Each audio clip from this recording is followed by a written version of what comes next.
Surat international airport પરથી hybrid ગાંજો પકડવાનો મામલો. Surat crime બ્રાન્ચને મળી સૌથી મોટી સફળતા. સુરત એરપોર્ટ પરથી ઝડપાયો હાઇબ્રિડ ગાંજો. 4 કિલો ગાંજાના જથ્થા સાથે એક મુસાફરને સુરત ક્રાઇમ બ્રાન્ચે ઝડપી પાડ્યો. આંતરરાષ્ટ્રીય માર્ગે માદક પદાર્થોની હેરાફેરી રોકવા સુરક્ષા એજન્સી સતર્ક. સુરત ક્રાઇમ બ્રાન્ચ, કસ્ટમ અને CISFની સંયુક્ત ટીમે ઝડપી પાડ્યો ગાંજાનો જથ્થો. એના નામ મોબાઈલ વાળા એટલે પહેલે જો મોબાઈલને સ્મગલિંગ કરતા હતા જો એના પૂછપરછ બહાર આવી છે વાતો એના જ કામે છે કે સ્મગલિંગ કરતા રહેવાના અને લગભગ જોઈએ તો 27-28 વખત જો છેલ્લા 2-3 વર્ષમાં આ બહાર જઈ ચૂક્યા છે અને બધી વખત કોઈ ને કોઈ સ્મગલિંગના સાધન સ્મગલિંગના વસ્તુ લઈને આવે, ક્યારે ગોલ્ડ લઈ આવે, ક્યારે મોબાઈલ લઈ આવે, ક્યારે અને મેક્સિમમ વખત જો આ નાર્કોટિક્સ લઈને આવેલા છે. અત્યારે એના પૂછપરછ ચાલુ છે. ત્યાં બેંગકોકમાં અમુક લોકો છે જે ઇન્ડિયામાં અને બીજી જગ્યાએ જો સ્મગલ કરવા માટે જો આ લોકો આ પ્રકારના કેરિયર્સ યુઝ કરતા રહે છે. જાફર બી આ પૈકી એક કેરિયર તરીકે છે જો અને એના બી આપણા નામ છે. આગળ ઇન્વેસ્ટિગેશન ચૂંકી ચાલુ છે તો અમે જો બી અલગ એજન્સીસ, કેન્દ્રીય એજન્સીસ હોય છે જેના માધ્યમથી કરી છે એના અત્યારે નામ આપણે નહીં બતાવી શકીએ. લેકિન બોમ્બેમાં એના વિરુદ્ધ 2 કેસીસ છે જો લેકિન અત્યારે આ કેસીસ મુંબઈ પોલીસ સાથે કરીએ છીએ.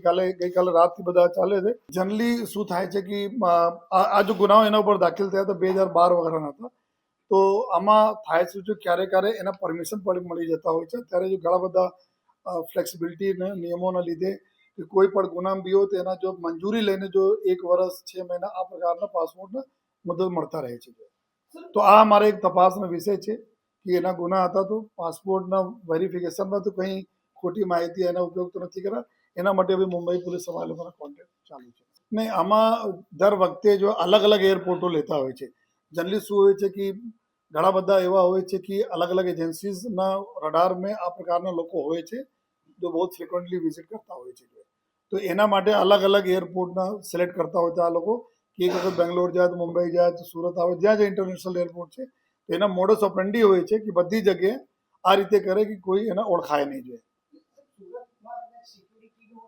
ના, એવું નથી અને આ જ ઇન્ફોર્મેશન ઓલરેડી આપણી પાસે બી હતી અને બીજી જો કસ્ટમને પણ પાસે હતી કે આ પ્રકારના વ્યક્તિ આવવાના છે. તો પૂરા જો આપણા ઇન્ડિયન જો અમારા જો ઇન્ટેલિજન્સ એજન્સીસનું જો નેટવર્ક છે આ નેટવર્કમાં માહિતી આવી પણ ગઈ હતી કે ફ્રિક્વન્ટ ફ્લાયર છે, ડાઉટફુલ છે. તો એના મતલબ કરવાના હતા આ પ્રકાર તમામ માહિતી આવતા રહે છે, પકડાતા પણ રહે, લેકિન આ લોકો ક્યારે સક્સેસફુલી નીકળી પણ જતા હોય છે.